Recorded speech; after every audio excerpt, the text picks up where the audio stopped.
My fiancée said, I'm keeping my dating apps active until the wedding. I need a backup plan. I said, that's honest at least. Then I matched with her on Tinder using a fake profile, screen recorded our conversation, and showed it to her family at the rehearsal dinner.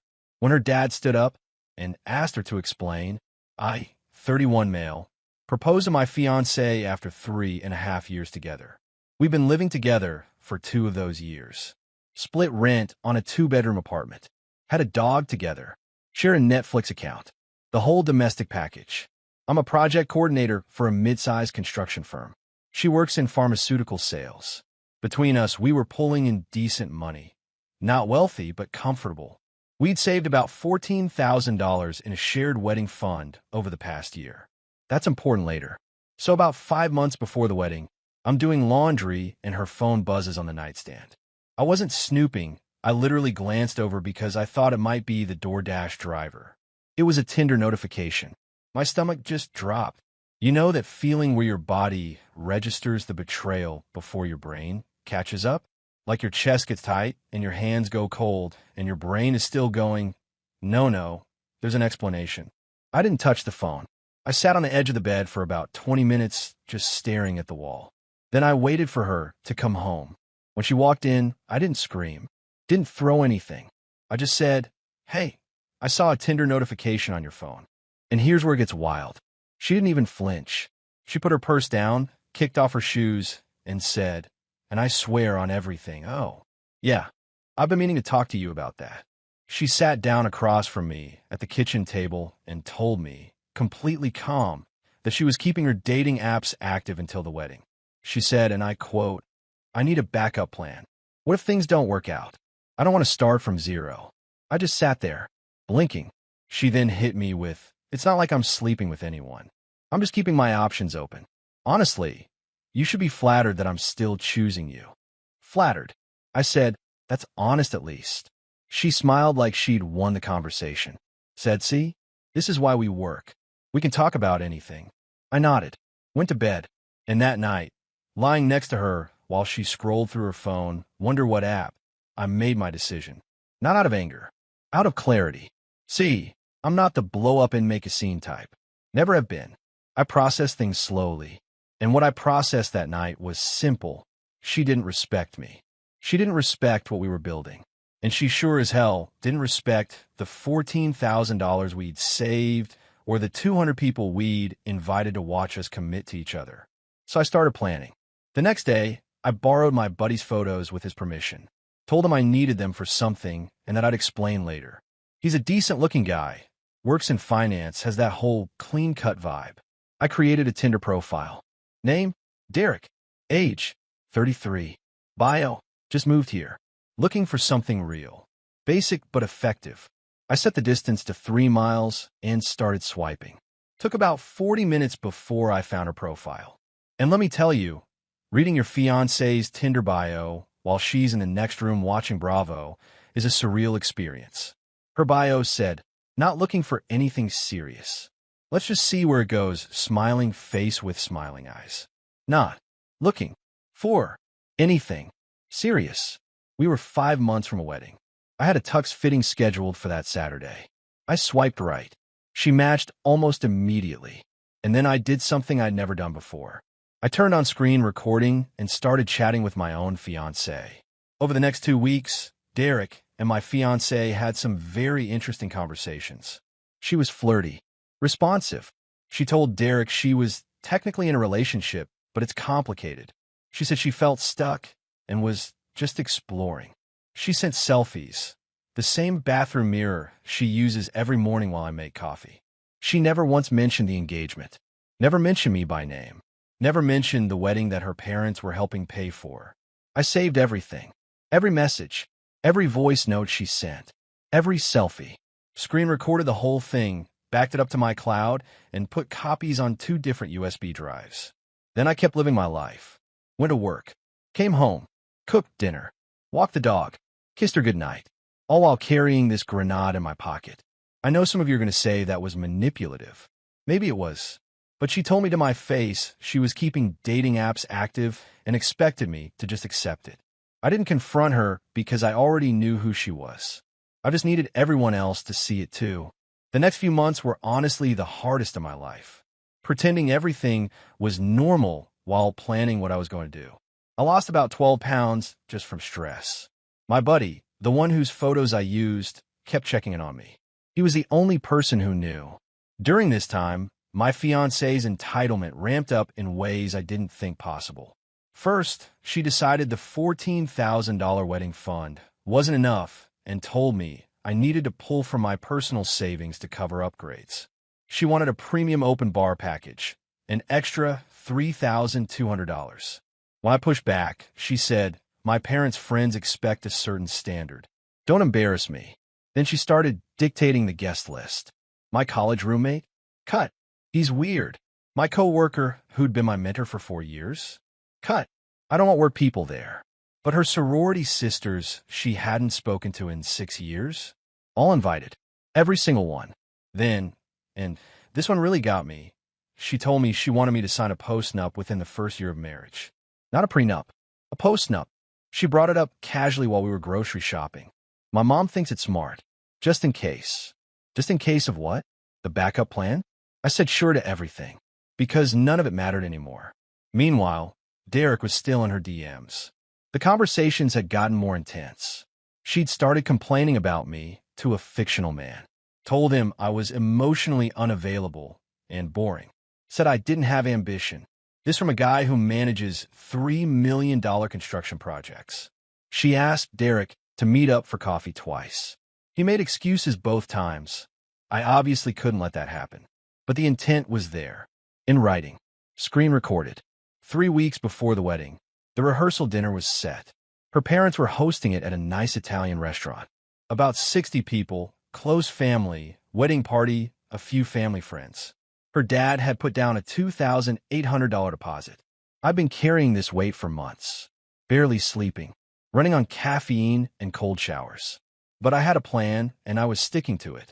The night of the rehearsal dinner, I showed up in my Navy suit, smiled, shook hands, hugged her mom, clinked glasses with her dad, who'd always been decent to me, a straight shooter type, old school values, treated me like a son.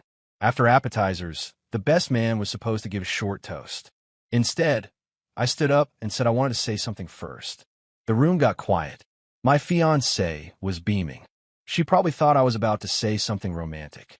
I pulled out my phone, connected it to the portable speaker I'd brought for music later, and said, "Before we celebrate tomorrow, I think everyone deserves to know what kind of marriage they'd be toasting to." And then I played the audio.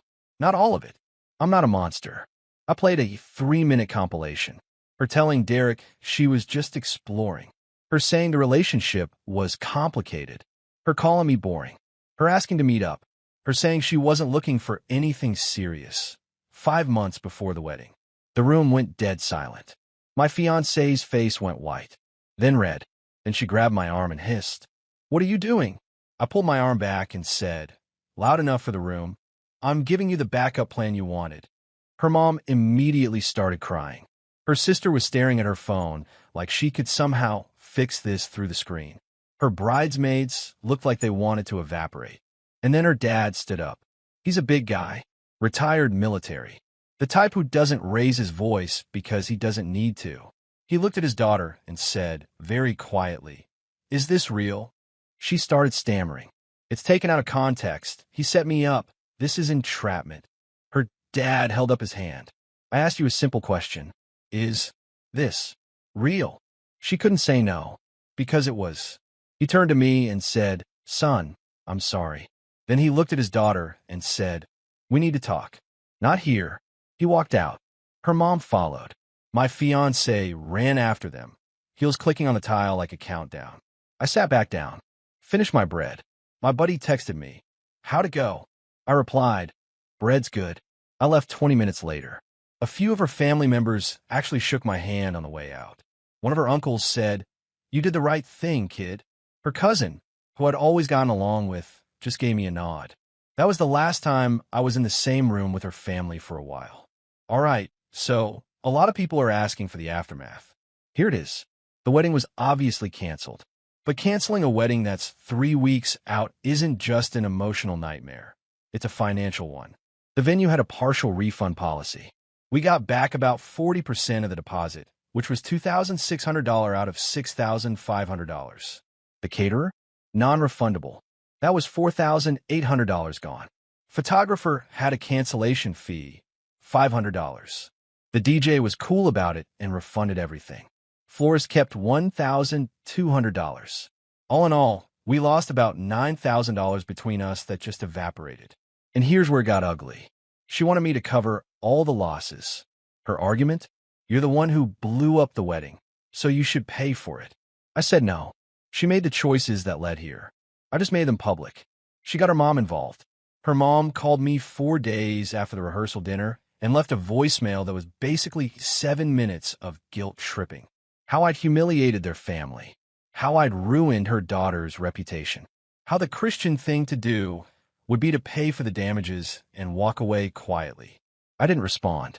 Then her sister texted me, and this is where the entitlement really peaked. Her sister actually said, "You know she was always too good for you, right?" She was settling. You should be grateful she even said yes. I screenshotted that and sent it to her dad. Not to be petty, okay, maybe a little, but because he deserved to know what his other daughter thought of the guy he'd welcomed into his family. He replied, "I'll handle it." A week after the dinner, I moved out of the apartment. Our lease was month to month at that point, so I gave 30 days notice and started packing. She wasn't there. She'd been staying at her mom's since the dinner. I took my stuff, left hers, and dropped the dog off at her sister's place because technically she'd adopted him before we met. That one hurt. I love that dog. Now here's the part nobody warns you about, the mutual friends. We had a pretty intertwined social circle. And when something like this happens, people pick sides fast. About half our friends reached out to me with support. The other half went radio silent, which told me everything I needed to know. Her best friend actually DM'd me on Instagram and called me a psycho for setting a trap. I replied, "I didn't set a trap. I held up a mirror." She blocked me. Cool. But the real kicker came 2 weeks later. She tried to get me to pay for the non-refundable wedding costs through a demand letter. Not from a lawyer, from one of those online legal template services. It wasn't even properly formatted. She was claiming emotional distress and financial damages resulting from intentional sabotage of a planned event. I took it to an actual attorney. He read it, laughed, literally laughed, and said it had zero legal standing. He said if she actually tried to sue, the screen recordings would work against her in terms of showing the relationship was already broken before the dinner. He told me to ignore it unless I got served with real papers. I never did. Her dad reached out to me about 10 days after everything went down. He asked to meet for coffee. I said yes because, honestly, I respected the man. We sat down at a diner, and he told me a few things. First, he said he'd pulled his financial contribution to the wedding, which had been about $8,000, and that his daughter had been furious about it. She'd apparently screamed at him that he was choosing a stranger over his own blood. He told her, he wasn't a stranger until you made him one. Second, he told me that her mom had come around. Not to my side exactly, but to reality. She'd apparently found additional dating app activity on her daughter's phone. Stuff that predated our engagement. Profiles on Hinge, Bumble, the works. Some conversations going back over a year. A year. While I was ring shopping and planning a proposal, she was swiping. Her dad looked me in the eye and said, "I wish she turned out different. I'm sorry you got caught in it." I told him I didn't blame him. I meant it. Now, the financial cleanup. The $14,000 wedding fund was in a shared savings account. We'd agreed early on that it was 50-50 contributions. I withdrew my half, $7,000, and left hers. She tried to argue that I owed her more because of the emotional labor she'd put into planning. I didn't engage. Between the wedding losses and the moving costs, I was out about $12,000 total when everything was said and done. Not a small number for a guy making $68,000 a year. It hurt. I ate ramen for a solid month. I picked up overtime shifts. I sold some stuff I didn't need. She moved back into the apartment. Kept the furniture I'd left behind, which included a couch I'd bought. I let it go. Not worth the fight. Her professional life took a hit too, but not because of me. Turns out, Pharmaceutical sales is a small world. One of her coworkers was at the rehearsal dinner, a cousin of one of the guests. Word got around her office. She wasn't fired or anything, but apparently the social dynamic shifted. People looked at her different. She transferred to a different territory within a few months. As for me, look, I'm not going to pretend I came out of this feeling great. I didn't. I had about 3 weeks where I barely got off the couch. I called in sick twice, which I never do. I sat in my car in the parking lot at work one morning for 45 minutes because I couldn't make myself go inside. My buddy, the photo guy, dragged me out for beers one night and just let me talk for 3 hours. Didn't offer advice. Didn't try to fix it. Just listened. That mattered more than he'll ever know. I started seeing a therapist about a month after the split. Not because I was falling apart, but because I realized I'd spent 3.5 years with someone who didn't respect me, and I needed to figure out why I was okay with that for so long. That's still a work in progress. The last contact I had with my ex was about 2 months after the breakup. She texted me at 11 p.m. on a Tuesday. "You ruined my life." I typed out like 5 different responses, deleted all of them, finally just sent, "You had a backup plan? Use it." She never texted again. It's been about 4 months. I'm in a smaller apartment. It's quiet. I've got a secondhand couch that's actually more comfortable than the one I left behind. I started cooking real meals again instead of microwaving everything. I'm not dating. Not ready. My therapist says that's fine and that there's no timeline for this stuff. Some days I feel solid. Some days I hear a song or see a commercial for wedding rings and my chest gets tight. That's just how it goes, I guess. Her dad still checks in occasionally. A text here and there. He sent me a photo of the dog last week. The little guy looks good, fat and happy. That made my day. I don't regret the rehearsal dinner. I know some people will say I should have just walked away quietly. Canceled the wedding. Sent a text. Been the bigger person. Maybe. But I spent months watching someone I loved lie to my face while I paid for a wedding she had no intention of honoring. I think the people in that room deserve to know why they weren't getting dressed up the next day. Was it messy? Yeah. Was it dramatic? Sure. Would I do it again? Every single time. To the people telling me I should have just left, you're probably right in theory. But theory doesn't account for the feeling of finding your fiancé on Tinder and being told to be flattered about it. Theory doesn't factor in $14,000 in wedding savings and a woman who wanted you to sign a post-nup just in case her backup plan panned out. Sometimes the cleanest move isn't the quiet one. Anyway, that's my story. Thanks for reading. I'm going to go heat up some leftovers and watch something dumb on TV. Peace.